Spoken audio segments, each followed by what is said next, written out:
Welcome to Unleash the Awesome with Dave Gambrill. All of us have unique skills, talents, and abilities that aren't being used to their full potential. Our mission is to share the people, tools, apps, and other resources that will help you unleash your awesome on the world.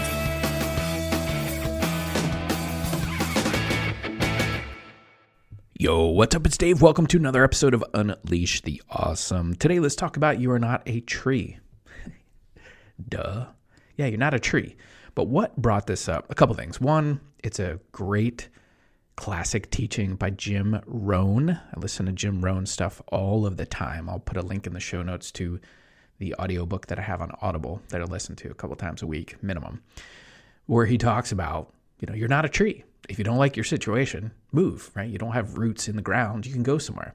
And what brought this up was I've had some meetings and social situations with some people from my past life, if you will, in the last couple of weeks, from other jobs and other places that I've been in corporate settings and things like that.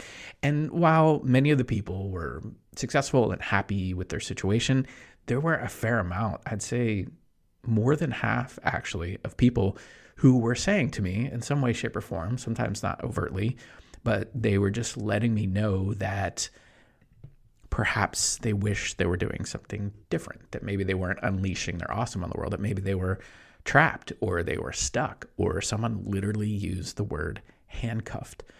And I think what happens is you build a career, you build a situation, you build a following, you build a lifestyle, and you kind of get stuck there. Maybe you feel stuck and you feel like you can't get out. But the reality is you can actually get out and you can create a new beginning and you can start over. Now, this is not something where I would recommend jumping and building your wings on the way down or just doing something like crazy, right? Especially if you have a mortgage to pay and a family to support, or maybe tuition to pay for your kids' colleges or bills to pay, whatever. You can't just jump and do something different, right? Well, I guess you could, but I don't advise that typically. But what you can start doing is planning your escape. And one of the ways to do that is through a side hustle, or simply just building your skill set where you currently are, with the idea of you're going to take a lot of those transferable skills and put them into your side hustle, or maybe your business you're going to launch later, or maybe you're just going to leave your current industry or your company and go work someplace else. And all the data says that when you move from company to company, you get a much higher pay raise than you would if you stay at the same place, right? And so what a lot of people advise is, okay, ask for a raise at your current place. And if they say no, then say, okay, fine. And then you go someplace else, right? Unless you really hate where you are, right? And this goes back to the thing about you're not a tree. You're not stuck there. You don't have roots that are firmly planted in the ground, as Jim Rohn said. You could get up and go someplace else. You could make the change. But the idea is, and this is what I found kind of throughout these conversations, right? This is kind of the common thread.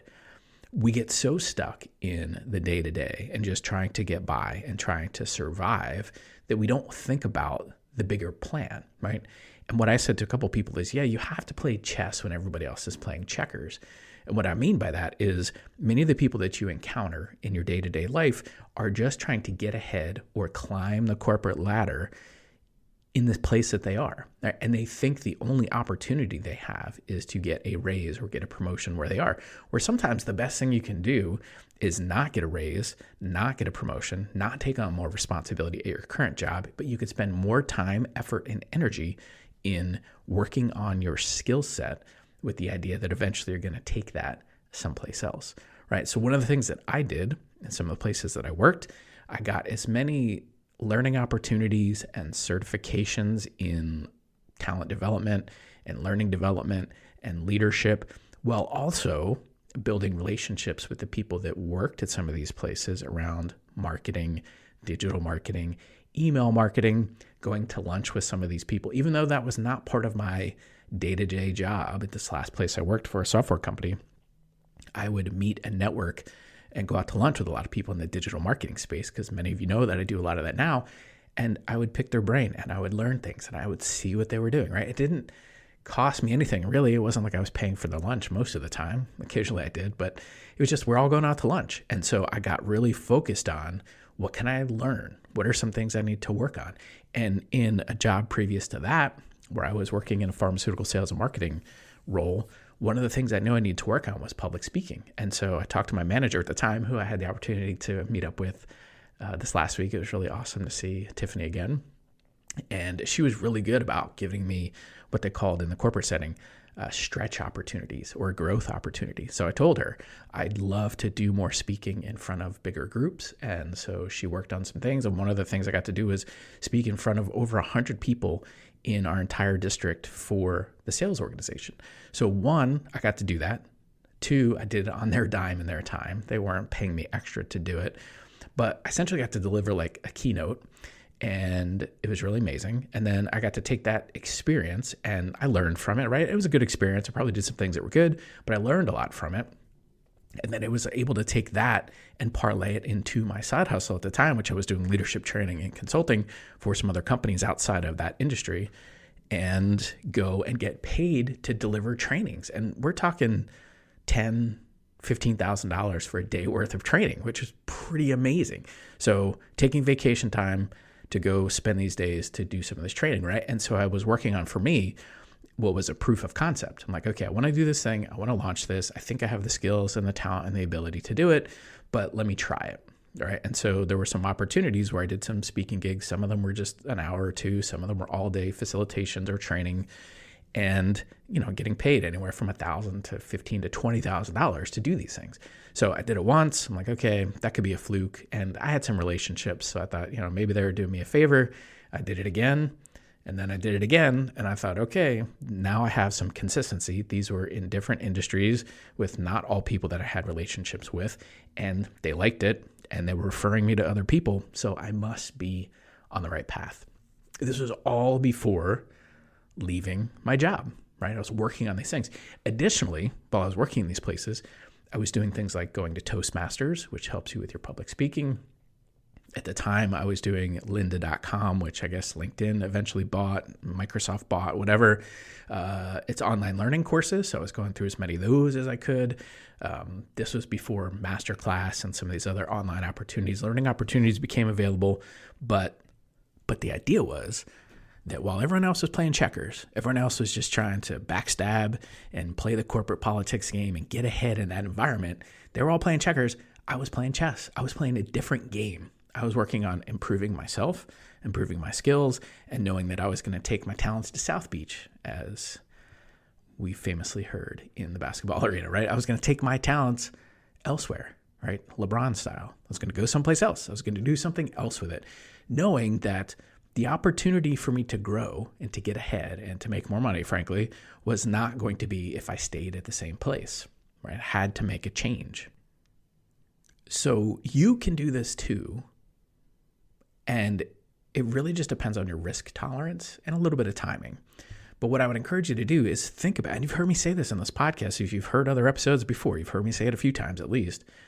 A lot of this is just very simple addition by subtraction, or swapping out one thing that you're currently doing and just adding something to it that will help you get ahead. So it's a little bit of maybe listening to less music or sports talk radio on your commute to your job, maybe listening to an audiobook and getting very specific in the audiobooks that you listen to. They're going to help you with a specific skill set.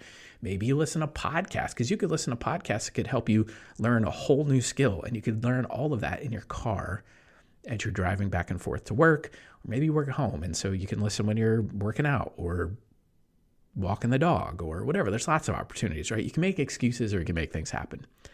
So find time to work that in. And again, it's not extra time. It's just subtracting one thing that's probably not adding any value to what you're doing, and instead insert something that will help you build a skill set, right? This thing with Toastmasters.